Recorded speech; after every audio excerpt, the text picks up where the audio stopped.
Welcome to a Title Plus CPD, brought to you by LawPro. Good afternoon, and thank you for joining us.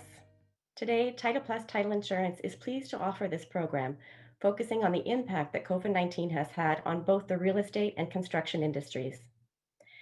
Early this year, the COVID-19 pandemic took the world by storm, and the effects have been felt by everyone.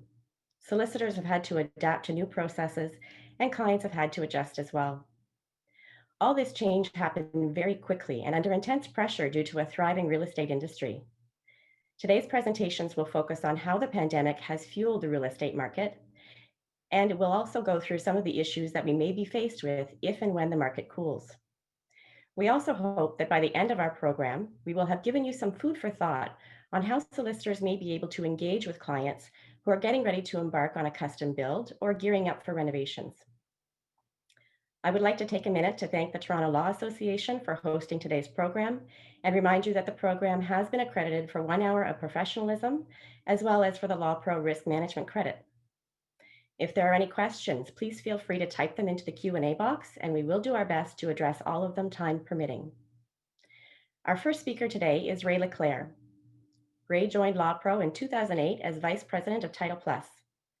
In 2012, he became Vice President of Affairs, responsible for government relations efforts at LawPro. Formerly General Counsel for the Canada Research Park Corporation in Ottawa, Ray has practiced in both major national law firms and as a sole practitioner. He was a part-time professor at the University of Ottawa Law School and Cité Collégiale. He also served for 15 years as the Ottawa Senior Instructor for the French and English real estate sections of the Bar Admissions course. Ray is an active member in numerous associations, in fact, so many that if I list them all, we would likely run out of time before we even get started. So without further ado, I'm going to pass it over to Ray. Thank you, Shauna. I'm hoping everybody can hear me. I can only see my screen. Welcome today to this presentation. Thank you for your interest in this subject. Hopefully it'll be informational and valuable to your practice. Let me start by acknowledging the able assistance of our articling student, Kristen Steele, in assisted me in doing research for the background information for this presentation. What I'm going to be doing is going over kind of the real estate market. What has it been, what's happening, and how has it been affected generally and also for claims. Going to touch on fraud, as we always like to do. I'm going to talk about the impact of fraud of COVID, and we do have some tips and resources that are there, and hopefully we can deal with some questions at the end of it. I'm hoping that, you all know that LawPro is your insurer, but I'm hoping that out of this you will gather that basically we are more. We're a resource to your practice. And whether you go to the various websites, whether it be LawPro, Practice Pro, Avoid a Claim, or of course Title Plus, we're hoping that you see this as a resource so that hopefully you don't have to deal with a claim. Let's deal with the market. COVID has thrown a loop for everybody. It had been quite difficult. People had to adjust. But interesting, the market seems to be very well adjusted to this. In October, the numbers for the Ontario Real Estate Association indicate that sales are up 26% over last year. To date, year to date, home sales are up the 5.3% over same time last year. The average price of residential resale in Ontario is up 17% in October, and for the fourth consecutive month has recorded the highest average resale prices. Nationally, the average resale price is up 15% over last year. We've seen the largest number of new listings added in October in history, yet the number of active listings are down almost 25% from last year. We're seeing the largest increase, not in the major centers, Toronto and Ottawa, but in fact, the largest number of sales and the value of transactions in Northeastern Ontario region. The number of sales are up 17, almost 18%. The average sale price up 20%. And in fact, Muskoka cottage sales in June and July were up 73% over last year. So very, very active market. The value of homes sold in Ontario in October was $18 billion, up 48% from last year. So we have a very active market. In the GTA itself, they look at 4 to 6 months of inventory as being a healthy real estate market. In fact, in September, it was 1.2. So very active. It's been very steady since July, again, indicating a very competitive market. Where you have a strong demand and low inventory, prices are affected, in fact, are increased over 13% over last year. It's not the same for everywhere and everything. And in fact, what we're seeing is condo sales are actually down year to date. They're up in October somewhat, but the active listings are way up, 125%. Is of course driving, that's a reverse of what we've seen for the general market. We have lots of inventory, and so the prices are down 4% from the peak in first quarter. In the downtown core of Toronto, down 9%. And in fact, what seems to be driving this is the sale of micro units, units that are under 500 square feet, which seems to be very popular in the core. The listings are up 165%, and the sales are down 20%. And the rental market is also down in that the value that you get for rentals is down also. In other areas like Ottawa, CMHC says it's overheated, and they base that on the fact that 8 out of 10 of the new listings have been sold in Q2 of 2020. The average MLS sale price is up 13%. Again, very strong market. On the renovation side, quite interesting, Canadians have spent over $80 billion in 2019. 76% of that was on upgrades. Ontario spent $34 billion of the $80 billion. There's more money spent now on renovations than there is on new builds. Ontario, 34 billion on renos, 22 on new dwellings. Canada, 80 billion, 57 billion on new dwellings. In fact, in 2020, what we're seeing is the renovation spending has slowed quite a bit at the beginning of the pandemic. Everybody's getting adjusted, things have slowed down. But even at that, by the end of the year, they're really expecting to be about the same amount of money being spent in 2020 as there was in 2019. The graph below shows a study that was done, and it shows the mentions of home renovations, up 40% since the pandemic started. So if people haven't started, they're really thinking about it, and they're really looking at what can they do. Now, the federal government has started the first time homebuyer incentive program to be able to, sorry, I'm skipping ahead. On new construction is ahead from last year. In Ontario, up 15%, Canada-wide over almost 1% over last year. So we're still seeing, although we're still seeing renovations as being a higher market. The first time homebuyers program that the federal government had started, they had hoped to basically assist 20,000 first-time buyers in the first 6 months of the program. They're showing in December, 4 months in, only under 3,000 applications have been approved. In mid-April, only under 4,000 applications approved, and only 2,000 had actually advanced money, with very little in the GTA. Now we have to remember that the maximum price to qualify for the incentive was $500,000 or $600,000. So unless you're buying a parking spot in Toronto, you're unlikely to be getting a home in those prices. And so that probably accounts for it, but it's interesting that we haven't seen more of an uptick in the other markets. To indicate the stability of things, the mortgage delinquency, which we would have thought would have been way up, actually is about the same as it was pre-pandemic. The graph does show a drop.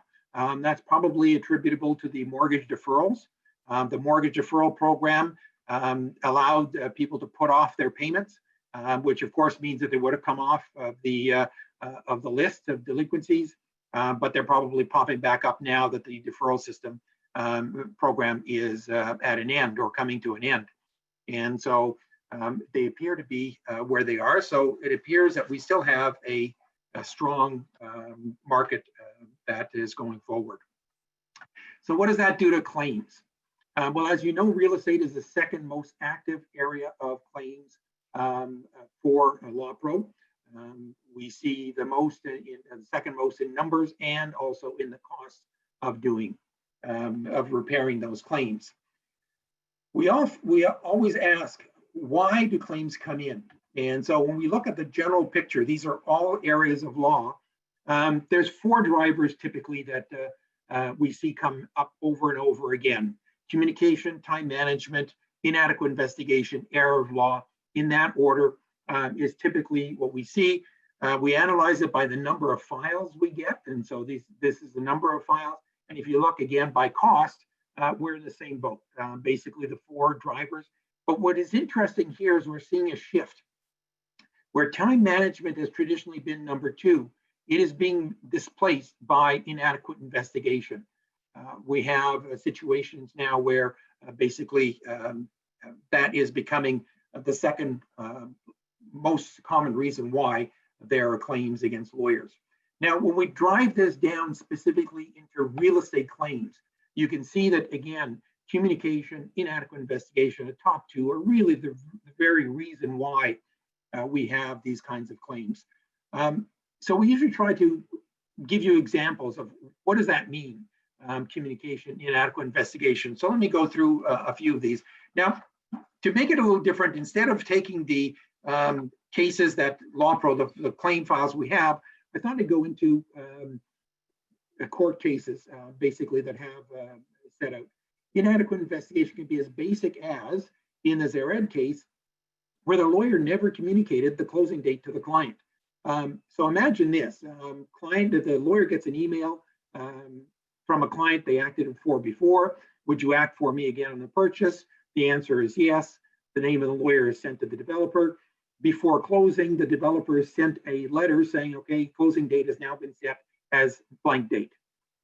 The law firm calls the old number of the client. They did not call the new number which they had on file. They didn't email the very email from which they got the reference. They didn't even send a letter by traditional post. They didn't even open a file on receipt of the developer's letter notifying of the closing date until the day before closing, when the client marched into the office to say, what is happening? I've just been summoned to go to I just did an inspection and they're telling me I'm supposed to be closing tomorrow. Of course, in this case, the deal did not close the next day. Financing could not be arranged that time. There were lost costs to the client for the delay, and those they sued the lawyer, and court found in favor of the lawyer that they really had not lived up to the expectation. Now, this is an extravagant case, but I mean, it goes to show you the breadth of things that we do have. The Udawa case, of course, everybody knows about. The purchase of vacant, undeveloped land. The client had agreed that they were responsible for development issues. The lawyer did the title search. They saw there was a reserve. They thought, well, it's a usual reserve, basically, that says a couple $100 and you get fixed. The client is supposed to be dealing with the development issues, so we'll leave it to them. They didn't bring that up, in fact, the lawyer never looked at the reserve to read the reserve to understand that it was not the usual reserve, but it had, in fact, a cost recovery clause. This was an $800,000 piece of property. The cost recovery clause was 50%, so $400,000. They were able to negotiate between about $250,000 as the cost to reduce it, but it's still a hefty amount to be paid. And of course, the client basically at this point said, no, this is not our fault, this is your fault, and both pointed at them at each other. The court basically said this was an access issue. Access is a solicitor's responsibility, and found the lawyer liable for not having established the bright line between the role of solicitor and client. So again, communication. Make sure that you understand and the client understands what each is saying, so that you don't get tripped up in these types of situations. We have also the Orr case, and the Orr case is a condominium. Basically, the client was buying this beautiful 3-story condominium townhouse. Unfortunately, the third floor was illegally built into the common space of the attic that had not been disclosed to the condominium corporation. There was quite a bit of wrangling. The client had actually done renovations after entering or before taking possession. And at the end of the day, the apologize. At the end of the day, the court found that the condominium corporation requested that the third floor be actually closed up, returned to normal, and the client would only have a two-story condominium. And they found, in this case, the lawyer liable for not having pointed out and reviewed the plans with the client and not having asked the necessary questions. The client went in indicating that under the assumption that they had 3 stories. The lawyer basically did not pull this information forward. And it goes to show exactly the number of how miscommunications can easily get us into trouble. There are a number of cases also where there's been failed justifications. And so in the King's Law case, the search revealed there was a lane under that was actually owned by the city under one of the buildings that was being bought. $30 million transaction. The lawyer advised the client that it could be easily resolved, a few $100s. They could transfer the title and not to worry because title insurance was going to be taking care of it. Well, title insurance declined coverage. And when the client tried to sell the property, the purchaser refused to accept it with the lane under the building and wanted to be rectified. And they had to pay over $100,000 to the city to get the title to the property. Now you say 100,000 over 30 million, it's insignificant. Well, the client didn't think so, and they pursued the solicitor, and the solicitor was found negligent for failing to inform the client of the serious consequences that such a document, such a provision could have. We are seeing with the markets fluctuating that basically people are not putting in unconditional offers. The conditionals are not coming out in their favor because they can't get financing or insurance or some other reason. Interesting in this case, the Perkins case, where there was exactly unconditional agreement of purchase sale. They couldn't get the financing or sell their home, and they wanted to get out. And of course, the argument they raise is that the contract was frustrated because of the drop in the market prices. The Court of Appeal, interestingly enough, stated that 20 to 30% decrease in home prices is not a radical change that relieves the purchaser of the obligation under the agreement of purchase and sale. Interesting, you would think 30% drop in price. So it's hard to imagine what exactly, is that a 50, 60, 70% that we need to have a radical change? So we have to be mindful of that when we're advising clients or when clients are asking us as to how we proceed in our transactions. Be very careful also of technical objections. In the Hokalani case, basically the buyer wanted to back out due to 2 storm and sanitary easements that were in the backyard. They argued basically that this prevented them from doing the renovations that they wanted to do. They indicated the house was so-so, it was not too bad, but what really sold them on this was this huge backyard that they could do this amazing things. Now it already had a pool, already had a number of features in the backyard, but they wanted to improve on it. The judge basically looked at it and said, first of all, easements are under paragraph 10 of the agreement of purchase and sale. That was already in there. On top of that, though, specifically in this agreement, the legal description was set out, and it had in the legal description S/T and the number, of course, as we all know, means subject to whatever is an instrument number. Most purchasers would not understand what that is. In this case, this purchaser happened to be a licensed real estate agent, not practicing, but still he was a license. He had the courses, obviously had the background, and should have known. What was worse, that the judge found that the buyer made no inquiries whatsoever about easements, placement, survey. There was a question as to whether or not they got the survey, reviewed the survey, and so on. But the judge basically found that there was no inquiries that had been made, assuming this was such a high value to them. It was very funny that could be a move at that point.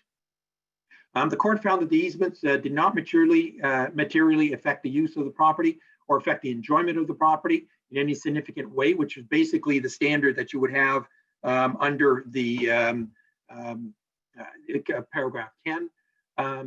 The judge also questioned the real motive of the individuals in this case for backing out. Interesting enough, the closing was supposed to be June 30th. This application was actually heard on June 29th. The motion had been brought to refund the deposit. The judge denied the refund of the $75,000 deposit. We don't know what the rest of the story as to whether or not they closed on the next day and whether or not they were then in breach for further damages for not closing. Consequences of a cooling market, we have to be mindful of again. In the Gamoff case, agreement purchase sale, $2.5 million. Again, no financing condition. They can't get financing. They can't close. And the seller basically took the measures and sold for $1.7 million, lower than the original price. They sued the purchaser for the difference. The court found that the seller took the reasonable steps and awarded them the difference in the ultimate sale price and the original agreement of purchase and sale. So be very mindful when advising of clients as to what steps they should be taking if they get into this similar situation. The Azzarello case is a very similar case, $309,000. What is interesting in this case is that the purchaser, when they were not able to close and basically blaming a market deterioration in the market, put in a counter offer at that point to be able to buy the property, but with a 10% discount. And of course, to be relieved of the obligation for the other 10%. The court spent some time on this and looking at whether or not it was reasonable for the seller to reject that 10% lower offer from the purchaser and to accept an offer from another purchaser, ultimately even lower than that 10% offer. And the judge found that it was inconceivable that a purchaser could put in an offer for 10% less, whether they were absolved of that 10% or that the purchaser would be in a position to have to sue later for the difference. And so, you know, once you put your offer in, you are stuck with that offer. So be mindful of that. Same thing again in the third case that I have there, $100,000 because the purchaser refused to close. So it's very apparent that the courts are prepared to rely on the contracts that people have signed in good faith. And if they can't honor their contract, there are consequences. And we have to be very mindful of that going forward. And in fact, there's been a lot of discussion as to how do you advise clients. Very difficult at this time to be taking hard and fast rules in a declining market. The courts are going to be looking at the equity of the situation, and yes, they may be sympathetic to the buyer to the fact the market has tanked, but basically they're also very sympathetic to a seller that did everything that they should, did nothing wrong, and found themselves into this situation. Most of the time here, we're talking about only the cost, the difference in between the ultimate sell price and the purchase price. But you can imagine if they were buying and they weren't able to buy, what the other damage is that could be added very quickly to such a scenario. One of the things that is interesting also is, if you remember in 2014, Supreme Court of Canada came out with this duty of good faith. And they summarized the principles as there being a general organizing principle of good faith that underlies many facets of the contract. They indicated there was a duty of honest performance, which requires the parties to be honest with each other in relation to the performance of the contractual obligations. Now, the court did say that it does not mean a duty of loyalty. It doesn't mean that an obligation to disclose. Doesn't require a party to forego the advantages of the contract, but they have to be honest in their performance. And so Parties who are coming who are basically want to put in an excuse for not closing when it's not the true excuse, which will ultimately come out at trial, or be suspected being not the real excuse, will turn for individuals. Now, the Bassin case has been cited in over 600 times since it's come out. A couple of cases here. Basically, first one where the purchaser requested a 3-day extension for closing. The builder declined it. The purchaser argued that there's a good faith obligation, and the court said it would be wrong in law to find that insisting on compliance with the term of the agreement agreed by both parties with the assistance of counsel amounts to bad faith, depriving the party of the ability to strictly enforce an agreement where time is of the essence. In the second case, basically the purchaser was to make 3 deposit payments. They made the first 2, but asked for an extension for a month on the 3rd deposit, which would have been the final deposit. The vendor declined, terminated the agreement once the deadline passed. And again, the court stated that the duty of good faith does not preclude parties from relying on and enforcing clear terms of the contract. So it's very clear that we do have a duty of good faith that applies. We have to remind clients of that. And even though they may be in a difficult position, they should not be making it worse for themselves. And of course, lawyers advising should not be making that worse. So the risk that we have basically that it brings up is, communication, inadequate investigation that we reviewed. Communication today is so important, whether you're talking retainers, regular updates. It is so much easier to maintain at times or communication with clients these days than it was prior when we had to send regular mail.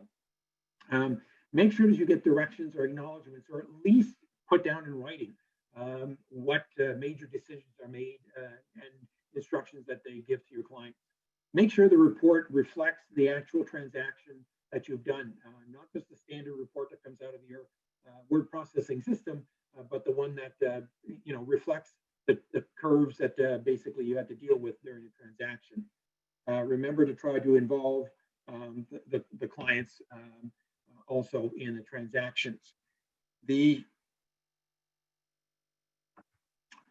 The inadequate investigation is, of course, to ask questions. And we've talked a bit about that. A client intake information questionnaire makes it easier to be able to get some information, some basic information, and allow you to move to ask more questions to get more detail. Review with the client the searches. Remember, the title insurer is not your client. And so if the title insurer says you don't have to get the tax certificate search, that should not be the end of it. You do know that it's very possible that that client is going to get an assessment or a bill from the city that may include the vendor's taxes. When they call, they will be told by the municipality that we don't care, whoever's in the house is the one who's responsible to pay the taxes. And if there's vendor's taxes there, it's because your lawyer didn't do their job. So get ahead of that. If you're not doing the searches, have that discussion. Remind the clients that if there's title insurance or there's another way of dealing with it, but remind them that could be a consequence of not doing the searches of the tax search, but any other search also. Find out what the client wants to do with the property. Where's it going? And get a full title search. A copy of the PIN is not a full title search. Get deleted documents so you can look for fraud issues. If there's notices, read them to find out what there is. And the Planning Act is still a required search, notwithstanding many people don't think so. The golden rule in real estate is always location, location, location. For Law Pro, it's document, document, document. The first thing we will do when we get a claim notice from you is to ask you for your file. And unless you have notes, it's going to be very hard for you to be able to counter what was said or not said during the transaction. Let's talk about fraud. Fraud remains an issue. We have fraud, identity fraud, of course, on individuals, but we also have it for corporations. Remember, anybody can file a Form 1 to change the officers and directors and then show up in your office with a minute book that reflects them as being the officers and directors. And it's really the only way you have to be able to understand who controls the company. LawPro brought this to the attention of the government, that basically the false Form 1s were assisting fraudsters. The government has acknowledged the lack security and advised us that this fall they would be putting something forward that would increase the security when Form 1s are being filed. Power of attorneys remain an issue, whether the legitimate ones are abused or we have complete forgeries that are created to be able to assist in transaction. Straw buyers are always a concern, where you have somebody who's put forward as a purchaser but is really not, being controlled by somebody else in the background. Fraud is typically there for profit, but we see it for shelter also. The problem with that, of course, is the fraud for shelter is not seen as being as serious, because the purchaser had every intention of making the payments, and maybe they can make the payments. But if they falsified income, if they did not disclose a debt, if they've taken second mortgaging that they're not supposed to, or some other secondary funding, that remains a problem. And if the lawyer knows about it, they need to disclose it to the lender, their client. Of course, the perennial favorites, the bad check schemes, where a check is put in and they ask for wires of the money out. And of course, the check then comes back as being not funded. Cyber risks remain an issue, and they're seeing great increase, especially with the work from home, a great increase in risk. And of course, internal. We've always now with the change of circumstance also, are the same internal checks in place? Does that permit people to more easily pursue fraud? COVID has changed the scenario also. Now we've shifted to video conferencing, meetings, and closings. Limitation periods have been changed. They changed quickly, they changed often, and they're not universal. It's not just one change. There's general limitation periods, there's specific limitation periods for construction matters and for planning matters, which are different than the others. So you need to be able to fully understand what that is. You also need to confirm instructions in writing. When you're doing video conferencing, it's very easy for something to happen and that you not hear the do not do something, and that you hear instead do something, because a not was just dropped from the conversation due to technical issue. So confirming instructions in writing becomes more important in this case to ensure that the outcome is as everybody wanted. As I said, COVID-19 has increased the risk. It's more, the remoteness makes it more difficult to be able to read clients, more difficult to review the ID, harder to evaluate undue influence, who is in the room, not only but who's in the room, but who's behind the door of that room. Complications of technical issues, as I just indicated, more difficult to establish that rapport with clients. And at the end of the day, we are a service industry. We need that rapport. And if you have good rapport, you will have good clients, you will have repeat clients, and you'll have clients that refer business too. So very important to be able to maintain that rapport. And of course, we have limitation periods.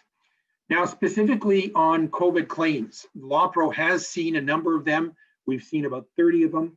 The number of claims generally had gone down, but then basically have increased of late.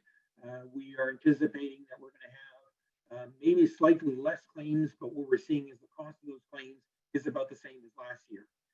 In COVID specifically, we've had a number of claims. The types of claims we're getting is damages due to delay, which gives lost opportunity or liquidation values in estates or other matters. And of course, if there's a loss, they're blaming the lawyer. Missed limitation periods by lawyers, or confusion over the limitation period tolling. How do you count? When do you stop counting? What's not included? And misinterpreted court directions. Remember that it's not just the legislation, but we also have a number of court directions as to how to proceed or not proceed in various matters due to the shutdown of the courts or the resumption of the courts, the limited resumption of the courts. We have errors due to new office procedures. We're used to a certain matter. You get a check in, it's given, handed off to the next person. That doesn't happen anymore. We have one case basically where they had agreed that it would be placed in one place, a secure location for somebody to pick it up. That person did not, and the check sat there for 2 weeks, and of course, consequences ensued. The worst part is the economic downturn has increased. It does typically increase the losses that are being attributed to lawyers. In 2007, 2008, LawPro saw an increase in claims by 15% against lawyers because of the economy. Things are not going well. Clients want to get out of transactions.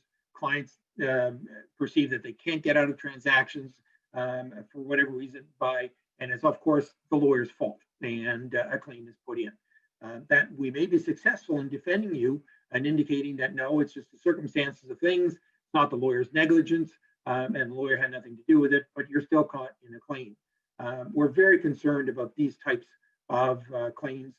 If the economy goes as many are predicting, that we're going to see harder times even after we come out of the lockdowns and the other restrictions that we have in place, we could be seeing situations where clients are in difficult positions and want to get out. And so the idea is we want to make sure that we are looking at all opportunities and making sure we don't miss out on things. At the end of the day, it's a roller coaster. We all want to have a good ride. We all want to have a good feeling when we get out of it. And so we're hoping that you're paying a little more attention to your practice, a little more difficult, but that you're looking at the clients, anticipating their needs, anticipating what they may be thinking or where they may be going. And to help you, we have a number of helpful articles that we refer you here. The links are there to be able to allow you to research a bit more. And we have a number of resources. Remember, we have a number of checklists that are available. The Working Group on Lawyers and Real Estate has a number of features that are available: standard closing documents, condo documents, suggested fee schedule, and a calculator. The agree to purchase and sale, the agree to purchase and sale, you can get from that. And we have mentoring initiative. The CBA has a standard instruction toolkit to help you answer those difficult instructions that you may get from clients. Of course, Title Plus has a number of precedents and information in addition to being able to order your policy. And Avoid a Claim is there. It's become an international resource for individuals to look at to see if there's a fraud. But we also have other information, including the list of lenders who are accepting wire payments to discharge mortgages. We're trying to keep that up to date. So if you don't see your institution there or the institution you're dealing with, you do have that capacity, please send it along. We'll add it to it. We're also talking, interesting enough, the Canadian Bar Association is now talking to the Canadian Bankers Association with the assistance of Payment Canada that are making the rules. And we're talking about how do we proceed without checks. The banks are very interested in following this model, and we're talking to them now as to how do we be able to have a efficient transfer of funds in various ways for real estate closings on a more timely, more efficient, and more data-rich basis. So more to come very shortly. Hopefully we'll be able to report to you. I thank you very much for the time and open up for questions. Mawash, would you do you have any questions, or do we proceed with the panel? No questions so far. We can proceed. So this next segment is going to be a conversation about the increase in home renovations, a niche area with a need for legal guidance. As a reminder, please use the Q&A box to enter any questions, and we'll look at this at the end of the session. In addition to Ray, I'd like to introduce Shauna Ramsey. Shauna is a national consultant with Title Plus. Before joining LawPro, she began her career in real estate working on the Terranet property conversion project and as a real estate clerk. Shauna has written several papers and given several presentations on behalf of Title Plus to assist lawyers and clerks with their continuing education. So I'm going to dive right into the first question, Ray. This one's for you. We're seeing a boom in home renovations. Can you highlight why this may be? Sorry. The pandemic has heightened the natural tendency that we have to improve our homes. We're spending a lot more time there. As you saw in my presentation, study shows a 40% increase interest in renovations. The requirement for work to work from home has changed the scenario. Where we do it on a one-off basis, we're probably prepared to do it off the kitchen table and to work one day there. When you're doing it day in and day out, we're looking for more space, more efficient space, and more reliable connections and systems. Complicate that by the fact that we're not alone. We may have a spouse or significant other that also has the same conditions. We have children that may be being schooled from home. All of them dependent on the Wi-Fi, all of them dependent on their own space, so a much more need for have that now, but we're also required to stay within our social bubble, which is basically our home unit. And so not only are we working from home, we're now also being entertained. We're not going out to movies. We're not going out in other places that we would normally do. Kids are not off to see their friends and so on. And so there's more need now to be able to entertain ourselves also. And I think what has a lot of people have noticed is that their homes are just not built as efficient or giving them enough space for that. And so the need is very much there for that. Add to that the fact that the interest rate is very low.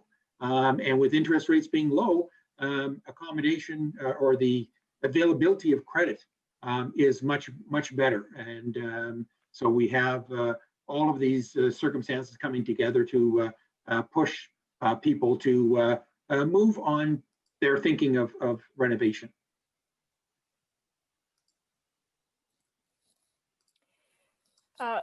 Great, thank you, Shauna. So the reason why this one's for you is because you've recently gone through a custom build. So what are some of the things you wish you knew before undertaking a custom build during COVID-19? Well, we're actually still going through the build. We're maybe about halfway there. But I wish I had a crystal ball. You know, to use Ray's terminology, it has been a roller coaster ride. In the fall of last year, my husband and I bought a piece of property, and we intended to start a self-build this year. That's not the first time that we've built. This is our second time around. Only last time, 50% of it was built by contractors and the other 50% of it was built by us. So this time we thought, let's do a self-build, just sort of take our time and enjoy the process. Well, then in March, COVID hit. And we started to wonder if maybe we should delay the plans a little bit. But then, you know, we all went into lockdown. There wasn't a whole lot that you could do. So we thought maybe this is a good time to build. Now, we had about 50% of the financing available to us, but we knew that to finish the build, we would need to sell our house. And our thinking was that the pandemic was going to slow down the real estate industry. So we decided maybe we should go ahead and put our house on the market. So in May, we decided to list, and to our surprise, just through word of mouth and through potential buyers that our real estate agent knew, we ended up getting an offer. It was a really good offer, so we decided to accept. But then, you know, we felt like we were under a bit of pressure. So we thought we better get things moving along. Now, luckily, I had already completed the architectural drawings. So the next step was to contact the engineers and get them involved so that we could finish putting together our package and submit that to the City of Ottawa for our building permit. So my first call was to the roof truss designers. Now, normally it takes about 6 weeks to get your roof truss designs done. But to my surprise, when I called them, I found out that they were so busy, they wouldn't be able to get our roof truss designs done for about 3 months. So I panicked a little bit, but I thought, okay, what's done is done. The house is sold. Let's keep moving along. So my next call was to the geotechnical engineers. I got our site plan done and I got our septic designs done. And that was actually done fairly quickly. So that was good. And with that information, I then submitted my application to the Ottawa Septic System Office to get the septic permit done. And again, they turned that around really quickly as well. So that was great. But then we had to wait. So we waited for those 3 months to go by, and then we got our roof truss designs. And with that entire package, I then submit that to the architectural engineers. They review everything, and then I'm ready to send it off to the City of Ottawa. So I went online because I needed to fill out the application for the building permit. And that's when I realized that all of the regional City of Ottawa offices were closed to the public. The last time I went through this process, I was able to go in and walk up to the counter and have somebody take a look at my package so that they could point out any deficiencies that they noted right off the bat, which can really speed things up. But of course, this time I don't have that opportunity. So I had to courier the entire package into the City of Ottawa. I received an email confirmation just acknowledging that they got the package, but that was it. I had no idea who was going to be doing the review. And so I have no name of anybody to follow up with just to get updates on how things are going. So now I have no choice. I have to sit and just wait. So I think, okay, in the meantime, I better make some phone calls, line up the materials, line up a few contractors, anybody that we do need to hire. So I start calling a few different foundation contractors just to get a few quotes. They all had the same story. They were so busy, they couldn't pour until the end of November, beginning of December. So I was a bit concerned, but the last call that I made, luckily, was somebody who was local to the site where we're building. And he said he would do his very best to fit us in between jobs, which is not extremely comforting, but at least I knew I had someone who was going to try and fit us in. So then I start making phone calls to try and line up some lumber so that I can get that delivered when we're ready to start framing. And again, same thing, they're inundated with orders. We were lucky because this is not the first time that we've built. And when I called the company that we dealt with last time, they were very kind and they said, we'll consider you an existing client and therefore we can fulfill your order. Otherwise, they wouldn't have been able to help us. And all of the rest of them were actually telling me to try and source lumber from local hardware stores, which would have been crazy because the prices of lumber have skyrocketed this year. So anyway, that's done. And then I ordered the windows and doors, which, by the way, I still don't have. And they're telling me there's no guarantee that I'm going to get them anytime before Christmas. So with all of this lined up, I do eventually get an email from the City of Ottawa planner saying that they've looked at my plans and they've noted a few deficiencies. And so now I need to respond. But this whole process is very confusing as well because I can't go in there face to face. And plans are printed on really large size engineering paper. So when you're responding by email and providing them with a revised PDF, it's not to scale. And I didn't know if they would accept that. So I did both. I sent the response by email and then I also printed new copies and I couriered them directly to the planner. So that actually worked out really well. And I knew there was only one more review left to be done, which was zoning. So I'll mention this one last thing. I'm waiting for my zoning review to be done. And don't I get a phone call from the foundation contractor? Okay, we're in between jobs. We can be at your site tomorrow to set up for footings. Now I'm in a position, what do? I don't have a permit. Do I say, okay, go ahead and set up for footings without my permit? Or do I say, no, we can't start yet. And I don't know when they're going to be able to get back out there and do this. So I'll be honest, I decided to take a chance. I told them, go ahead, set up for footings. Now, the only reason I decided to do that is because we had done the excavation ourselves. And of course, we hit solid bedrock. So when we did, I contacted the geotechnical engineers and I had them do up a report, which said that the strength of the bedrock was good, it was solid, and we were okay to pour. So I knew that I could give that to the building inspector. Anyhow, they set up for the footings and then, that only took them a day. The next day they pour the footings. And the day after that, I get a call from the City of Ottawa. Of course, your permit is ready for pickup.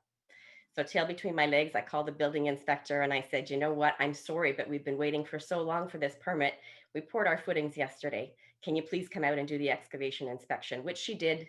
We gave her the geotechnical engineer's report and everything was fine. So we've done our foundation walls, we've backfilled, we've done the framing, and we're about 3/4 of the way through the roof trusses. So what do I wish I had known before we started? I wish I had understood the impacts that COVID-19 was going to have on this industry, because if I had known, I might have been a little bit better prepared going into this so that things had gone a little bit smoother. Shauna, yeah, I wanted to add that, we actually wanted to redo our deck. And so I think it was around June or July where we had somebody come in and rip out the old deck. But to our surprise, there was no lumber. So we were deckless the whole summer. So he had ripped out the wood, but he didn't actually, he had no lumber. So we waited until almost October to get the deck rebuilt, and weren't able to stain it because then the temperatures dropped too much, it was too cold. So it seems very, very involved. So good luck with the rest of that. Thank you.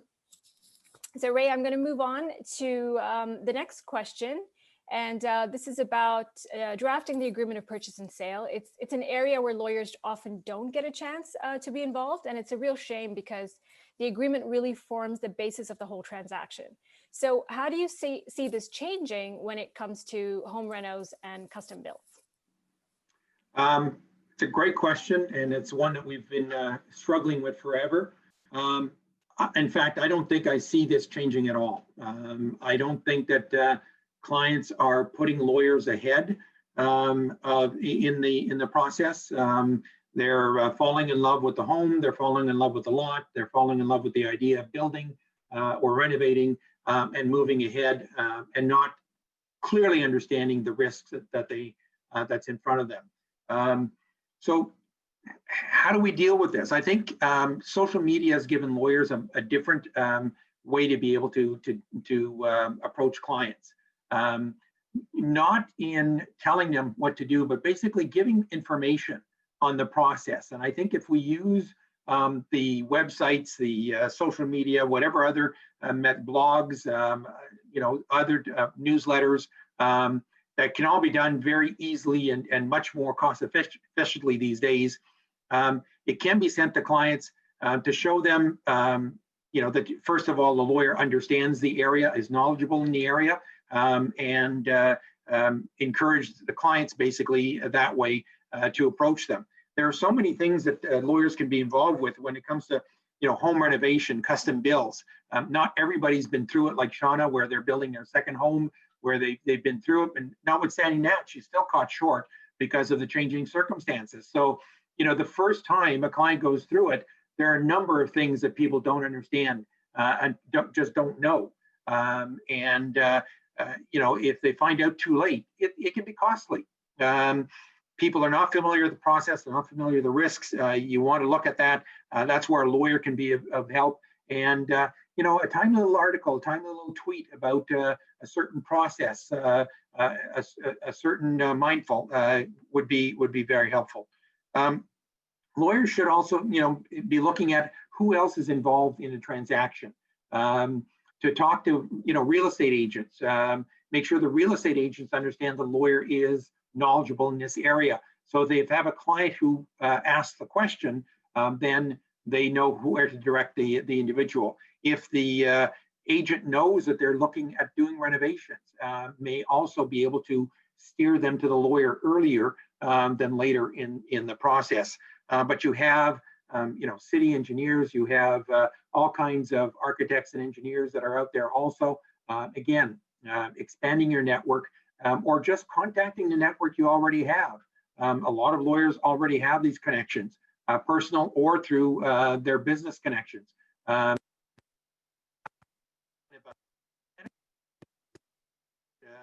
Basically, it's just a bit of information. It doesn't have to be very long, very short, that you send out. It gives you an opportunity to be presence of mind and to remind clients to basically talk to the lawyer first and see how they can help. So Ray, I do have a follow-up with you. Do you see opportunity for lawyers to provide services for someone contemplating a reno or a custom build? Absolutely. I think it's one of the areas that lawyers can very much help. Let's go back to the agreement of purchase and sale. Of course, it'd be best if we were drafting it or reviewing it at least before it becomes final and binding to raise with the clients. As I mentioned in my presentation, financing and inspections and other due diligence that maybe you should be undertaking to make sure that you do have a proper situation. We've seen in the past where a purchaser bought a condominium that basically had asbestos, and they thought they'd be renovating, doing ordinary renovation. When you have asbestos, it's not an ordinary construction project, and that was very difficult to be able to navigate. But then there's, if you're looking at doing some renovations, you're going to be entering into a contract with a contractor or some trades. The lawyer can assist in that. It can be a very simple contract if it's a smaller job, but it can be much more elaborate. And the important thing is to bring up the client so that they understand. They're dealing with Bob. They have a contract with Bob. They exchange emails with Bob. But if something goes wrong, how do you sue Bob? The clients don't understand that aspect of it. So making sure that you have the right parties, identifying who's going to be doing the work, identifying what work will be done, really getting into the contract to be able to understand it. And preparation is key in this stuff, and be able to have gone through the various steps that are in play. Get down to the details. What is the work? When you say, putting new shingles on, well, who's responsible for taking the old shingles off? Get into that kind of detail, because of course it may very well be that the individual, yes, does plan on doing some, but they won't necessarily plan on all of the aspects. And if you see something that you want to have done while they're doing the work, that will probably be an extra at that point, and that could be a surprise to the individual thinking that's standard. Anytime you think it's standard, you should put it out there. You should have that discussion to raise it, to make sure that it is, because it's again, miscommunication in this case between the homeowner and the contractors. But again, that's where the lawyer can come in and provide some information and some help to be able to understand that. What's the timing involved? When are payments due? How much is due? Does that mesh up? Does the payment schedule mesh up with your financing? A lot of clients do have some of the money, but not all of the money. They need to borrow it. Some have a line of credit that's open and they can just draw on it when they want. But others are getting construction financing, which does bring up a number of different systems in place. You may need to do a subsearch. The bank may want confirmation that there's no liens on title before they do the next advance.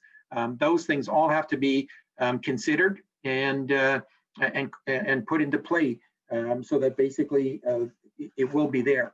The other issue is that lawyers could help is with difficult discussions. Things will change, things will happen on the construction site. They're not all good changes, and sometimes they are worrying. And the clients may not be able to know how to react or how to approach the situation. Of course, there's a whole baggage of emotions that come in to play, and it's going to be very personal to them, and they're going to be, maybe very upset by it. That's not probably the best way to approach somebody, is to walk onto the site with, having a matter to deal with and just want to lay into the individual, because the response you get back won't necessarily be helpful in resolving the issue.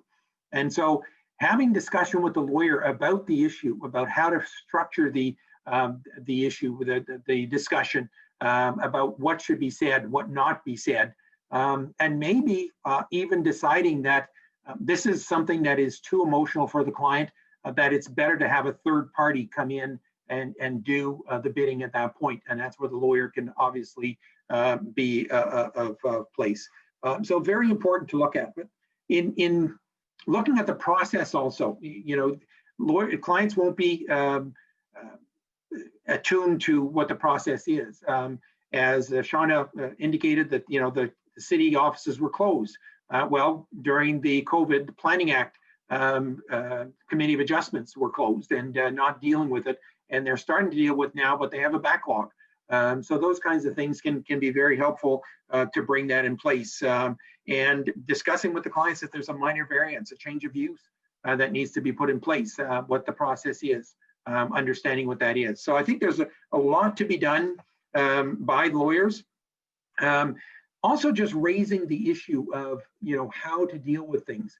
Clients may find somebody. In fact, there's, everybody watches the TV shows for construction on where basically in half hour or an hour, they're building a home or renovating something. Everything goes very easy. I find it interesting. There are very few of those shows that ever talk about building permits, ever talk about the preparation. All you see is them coming in immediately and doing demolition on day one. Well, to get there, there was a lot that went on before. The other thing is, who are you dealing with? And in front, one of the articles that came up where there was a case, they hired a contractor. They went with the lowest price, which is not necessarily bad. But from the very beginning, that contractor complained about the fact that so little money they would be making. They decided to continue anyways in any event.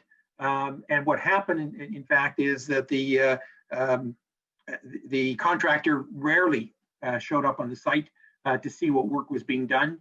Once the necessary stage, the inspector came in, and the house failed the inspection. When they addressed that to the contractor basically said, "Oh, but those were extras. Those were not part of the contract that I had." The clients don't know that. And whether that's true or not, the clients are probably at a disadvantage at that point. There's not much they can do. In that case, what they decided to do is they decided to fire the contractor. And the contractor bid him farewell and said, "Good luck, you'll never find anybody to do the work." They were able to find an electrician, which they needed. They agreed on a price. The work started, and about 2 or 3 visits into it, the electrician didn't show up, and only to find out that the electrician had found a more lucrative commercial contract that he wanted to spend time at, and again was dropping the clients. And this is not unusual for clients who are not used to this. It's a very fickle industry, if you want, and the safeguards are not there, not the same safeguards as we're used to when we're dealing with other aspects. And so there are many things that again, the lawyer can bring up for the client to consider. Whether they change, and they never have to take your advice, but at least if you told them, they can't come back to you and say, "Well, why didn't you tell me about it?" Thanks, Ray. Really good point about the difficult conversations. Of course, we know there are whole CPD programs around how those can be managed. And really good to highlight the home reno shows that we see on TV. It's like watching that YouTube video, which shows you how to build a patio, and they make it look so easy. And then when you go to do it, it's not so easy. So I did want to mention for the viewers that we do have a couple of questions that have come in that we will attempt to answer at the end of the program. So Shada, I'd like to continue building on the opportunities for lawyers where they may be able to get involved in the purchase of a property from the outset. So aside from the typical drafting or reviewing the agreement of purchase and sale that Ray reviewed earlier, what other services could be enhanced during the purchase? Yeah, so Ray talked about, drafting the different contracts, the agreement of purchase and sale, if you get a chance, and then of course contracts with the individual trades. And he talked about financing as well. But there are other areas where I think a solicitor can really be of help. Whether someone has already purchased a piece of property or whether they're in the process of buying a piece of property, if they intend to build before, or even if they intend to renovate, before they've done their architectural drawings and before they finalize any site plans, it's always a really good idea to make a couple of phone calls. And I'm speaking about a phone call to the zoning department or maybe to the conservation authority if there's one that the property is within their jurisdiction. Just to give you an example, when my husband and I bought this property in the fall of last year, I called the City of Ottawa zoning department only to find out that we had to share a driveway entrance with our neighbor. And in fact, every second property along this road has to share a driveway entrance. And that had a big impact on our plans because we had to then get from that particular entrance off of the road to the location on the property where we wanted to build the house, which meant our driveway was going to be a lot longer than we originally anticipated. Increased costs because you have to bring in so much gravel to make a nice solid base on your driveway, and it also affected our grading. Another example, the last property that we purchased when we did our very first build, that piece of property was on the water, so there was a conservation authority involved. And when I called them, they told me that there was only 30 feet of the property abutting the road that we were actually allowed to build on. The rest of the property was all subject to slope stability restrictions. So, I have some experience in real estate. I thought to myself, this can't possibly be a useless piece of property that nobody can build on. There has to be a way to work around this. So I keep asking questions, and they weren't offering any information without a little bit of probing. But eventually, they finally explained to me that if I had a geotechnical engineer come out, test the soil, do a few other tests for slope stability, and if they were satisfied and willing to write up a letter addressed to the Conservation Authority, that would then satisfy the slope stability requirements, and we would be permitted to build wherever we wanted to on that property, subject to the setback from the high water mark, of course. So, most people who are going through this process, they don't have the expertise or the knowledge to ask these questions. And if faced with a restriction, they don't know how to figure out how they can work around it. And I think a solicitor would be much better prepared to handle this stuff just based on experience. Another area where I could see a solicitor could be of assistance would be, of course, with minor variances, as Ray mentioned, and severances. Another example for you, I happen to know that there are all kinds of properties along the Ottawa River. They're not exactly small properties, but they're not large either. And anytime you're building on the water, you always have a setback from the high water mark to comply with. And what happens then is you have a much smaller chunk of property to work with than you originally thought. And if you have to fit a house in there and a septic system and maybe put a deck up or outbuildings, it becomes very difficult to fit everything that you want into that small piece that you're permitted to work with. So for most of those properties, they're going to require a minor variance application to be submitted along with the building permit application. And that is most definitely an area where the solicitor could be of great assistance. There are also clients that are buying properties that are run down and they want to renovate them and then flip them for a profit. So there, I would say, that is considered running a business. A solicitor might advise that it might be advantageous to incorporate. And then, of course, they could handle the incorporation process as well.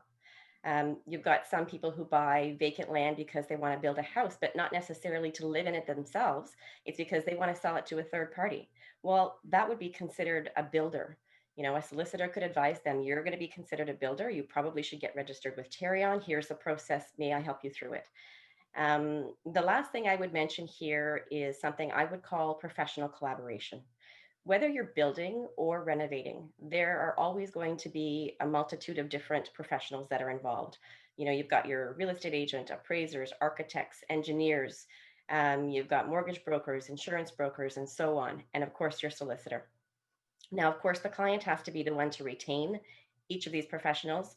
But if these professionals were, number one, encouraged to share information amongst each other, I think as a group, you can provide a much better package of service to the client, because if you're aware of all of the different issues, then it helps to make sure that those issues are addressed. Not to mention, it's a great opportunity for networking. And I think, making these contacts is a fantastic way to open up the door for potential business in the future. Thanks, Shauna. Definitely, since this is your second build, you have so much experience, but for somebody like me, I would definitely not know where to start. So this is definitely a niche area that lawyers could build upon. I'm going to give you this next one as well, because it's a Title Plus CPD after all. So we got to talk about title insurance. So when it comes to title insurance, does it work in the same way as with other purchases, or are there different considerations? I would say there are definitely different considerations. You want to be a little bit familiar with the way title insurance coverage works when you're dealing with a client who's looking at renovating or building. For instance, a title insurance policy provides coverage for the current use of the property as of the closing date. So if we're talking about somebody who's buying a vacant piece of land, the title insurance policy is not going to guarantee that they're going to be able to build a multi-unit house on that property, or put a granny suite above the garage, or have a hobby farm if that's what the client wants. So even though the title insurer is not necessarily requiring an inquiry or an off-title search, it may be in the client's best interest to make a phone call and look into this, or look up your zoning bylaw and just see what's permitted. The same thing goes with setback requirements and maximum lot coverage, which also form part of the zoning bylaw. Depending on the size of the building envelope, if the size of your house is too big that you're not going to be able to comply with the maximum lot coverage, it's good to know that in advance. So, most of the time when someone is completing the purchase of a property, they haven't drawn up their plans yet. And so if a lawyer is able to look into these types of things at that point, it gives them a heads up so that they can change their plans ahead of time if they want to. More specifically, with respect to renovations, I'd also mention that a title insurance policy will provide coverage for any outstanding work orders or notices of deficiency that exist as of the closing date where the insured is being forced to rectify the problem. However, a lot of these deficiencies can have a sort of domino effect for somebody that's trying to renovate, especially. For instance, if a vendor before them had previously attempted to renovate the property, and let's say they removed a load bearing wall, that can seriously compromise the structural stability of the entire house. If roof trusses were compromised, there might be water leaking in through the roof, and then you might have mold issues. So it would be beneficial for a buyer to be aware of these things ahead of time. They can investigate if they want, maybe requisition the vendor to deal with these issues, as opposed to relying on your title insurance for that coverage. Something else that I would mention, I do know that a lot of municipalities now have decided they want to try to eliminate legal non-conforming properties. So when someone applies for a building permit, that may open up a can of worms, where the city or the municipality indicates that they want certain things brought to code. That can certainly increase the costs an awful lot. There's also electrical issues. Title insurance insures electrical work orders in the same way they do building department work orders. But if the property is an older property, there may be knob and tube wiring. So, that's perfectly fine. It's not a deficiency. It's acceptable under the Ontario Electrical Safety Code. But the problem is it may be very difficult to arrange for house insurance. Then there are condominiums. When the solicitor is reviewing the status certificate, if they're aware that their client intends to renovate, it would be a good idea to review the status certificate for any potential restrictions that will affect their client's ability to renovate. For instance, there may be a deposit required for any damage that might occur to the common areas during the renovation. There might be a specific time of day when work is permitted, designating parking spots for contractors and waste disposal bins. And then there could also even be restrictions specifically related to COVID. Some condominium corporations are not even allowing contractors on site, usually due to the age of the condominium unit owners. I know that the corporations are trying to strike a balance between protecting their residents and acknowledging that residential renovations have been deemed an essential service. And then the last thing I'm going to mention here, specifically related to Title Plus, is once a build is complete or renovation is complete, the value is going to be higher. So the solicitor would want to apply for an increased value endorsement. There are a couple of things that they'll have to confirm in order to get that. So if it was a new build, they'll need to confirm that occupancy has been granted. If it was a renovation that required permits, they'll need to confirm that inspections have been done. And of course, they'll have to establish the new value of the property. And that can be done through an appraiser's report, a letter from a real estate agent, or even a tax assessment if there's an updated one.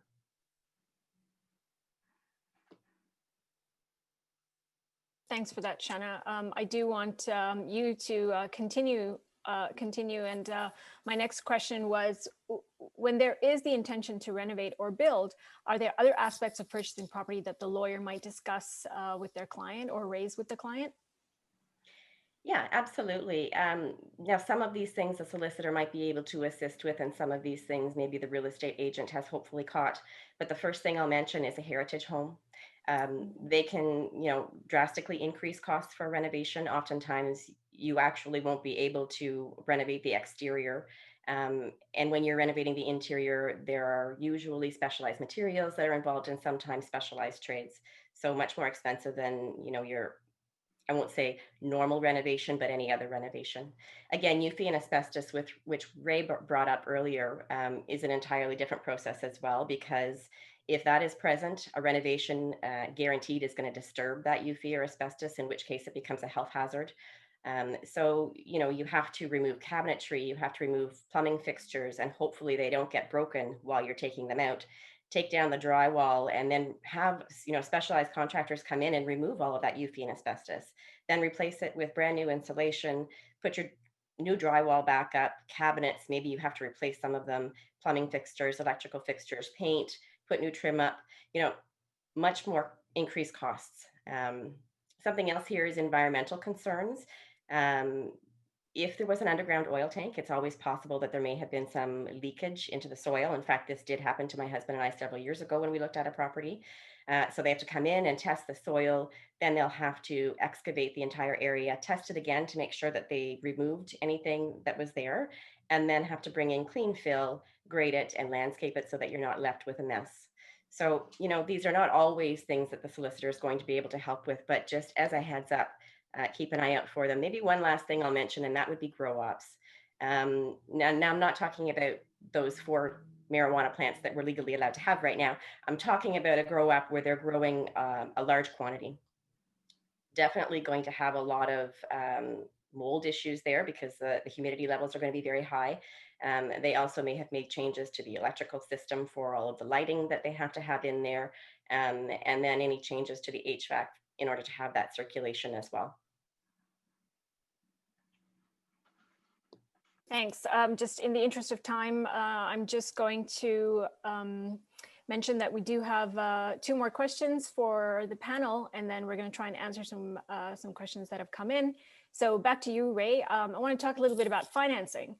Is there an advantage to being involved early in the purchase process, and how could a lawyer enhance their services when it comes to financing? Absolutely. I think the lawyer's role is crucial here. In the planning of it, first of all, to make sure that the money is available when payments are due. If not, of course, we're getting into construction liens, not a situation anybody wants to get into. Clients should be aware of the payment obligations and the lien provisions so that they make sure they avoid them. But there's a number of different ways. I mean, people may have the money in their account, which is fine. They may have unsecured lines of credit, but again, none of those basically would involve a lawyer typically. Then you can get into registered lines of credit where they will apply for the line of credit and they want to have it secured against the property. The lawyer would then, of course, be involved. May not be involved after if it's simply a line of credit and there's no check. But if you're looking at refinancing or new mortgage, basically for the construction, then there are a number of things that come in.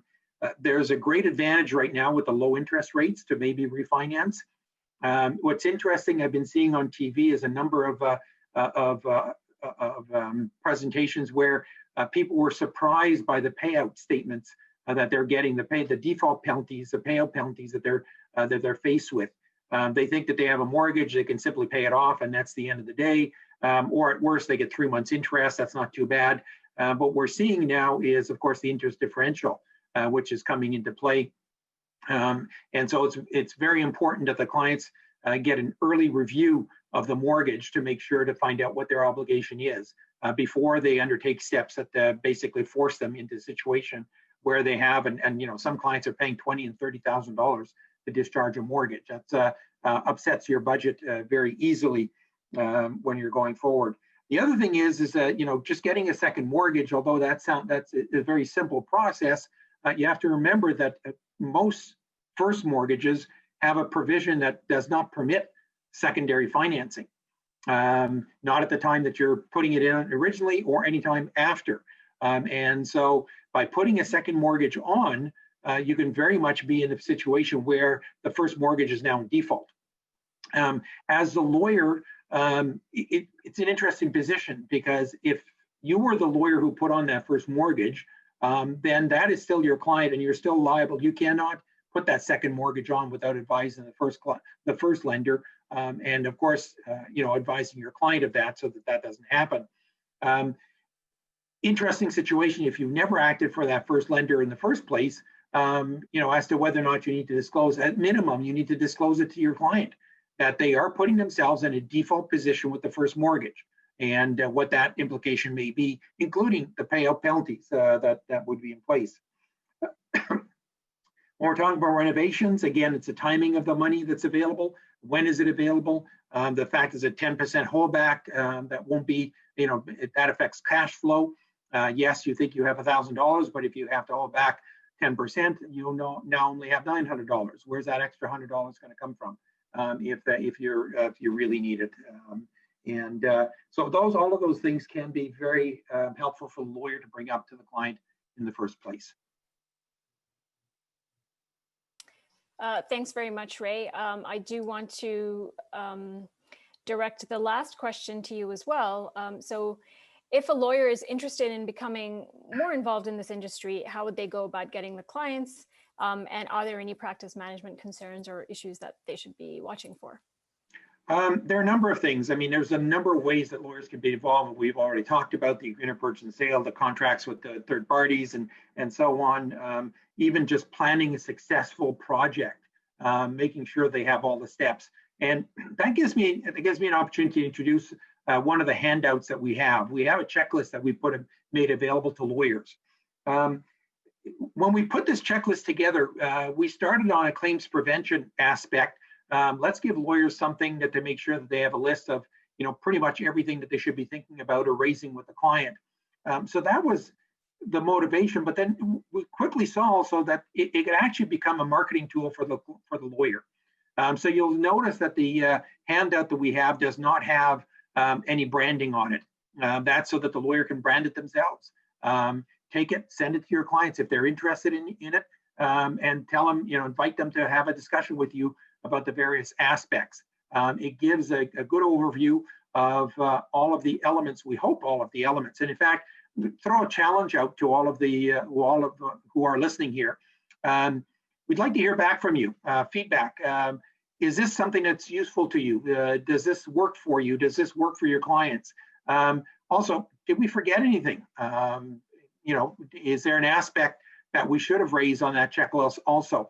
And so we'll open up to all of you, and hopefully you will respond to us and send us some information in the feedback forms so that we can put that in. And if there's an update to the form, we will make that available to everybody going forward. But on the question of marketing, it's a question of how do you get out there? We don't have the traditional meetings or opportunities that we have to make presentations, but there's many different ways. And I talked about social media before. That could very well be. But in the interest of time, let me just cut to some of the interesting things that I see. One of my friends is a lawyer and basically sends out a Christmas card to all of his clients in the year.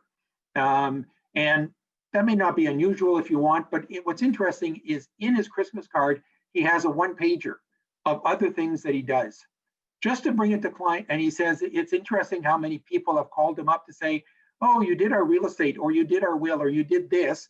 We didn't know you did that. We also have a need for that.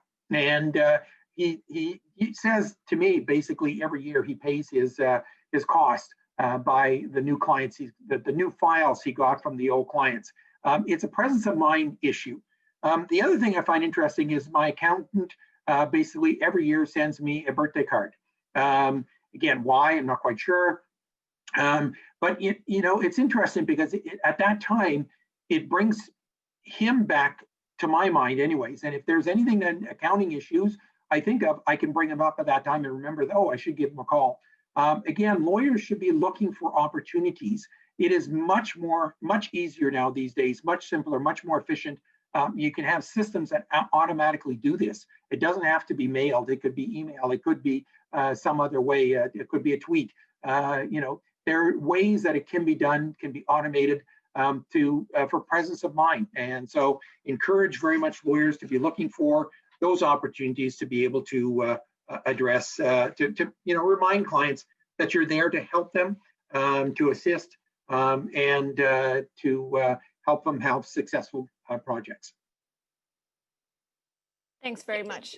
So just now, in the interest of time, let's answer at least a couple of questions. Shauna, I'm going to ask you this one by one of our attendees. What can a lawyer do to rectify a situation if the client starts renovations without any consultation, and then gets set up with various issues? Shall we get a retainer signed for such services as well? Yeah, so this kind of boils down to the question, number one, how do you get involved with renovations? And, Ray talked about marketing a little bit, but I think there's something else you can do as well. When you're in the midst of handling a purchase transaction, obviously there are various questions that you're going to ask your client as you collect information. It's not a bad idea if it's a piece of vacant property to ask your client, do you intend to build? Otherwise, if it's a resale property, ask them, do you have any intentions of renovating? Because if they do at that point, then you know that you can start building on that. Then you can have a conversation with them and say, okay, here's the types of things that I can help you with. If you're interested, it may potentially save you some headaches and some money down the road. We'll find out about restrictions so that before you finalize your plans, you're aware of what you're going to be facing.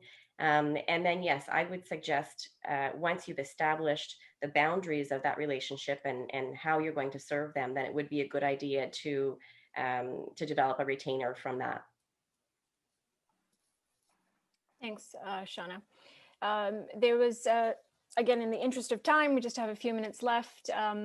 There was also one question about e-signatures and if there are any sort of practice tips, or there are some articles on the avoidaclaim.com blog. So I would suggest you can go there, and even if you type in e-signatures, you'll get a couple of articles that relate to that.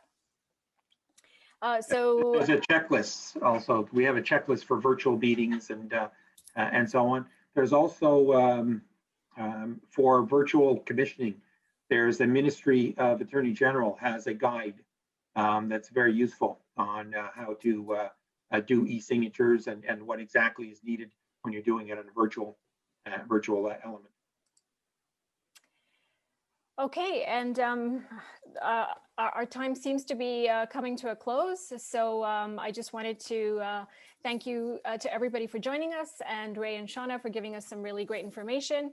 I also wanted to thank you, the TLA, for partnering with LawPro for making this CPD possible today. As a reminder, this program consists of 1 hour professionalism and is also approved for the LawPro Risk Management Credit. And have a great day, everybody.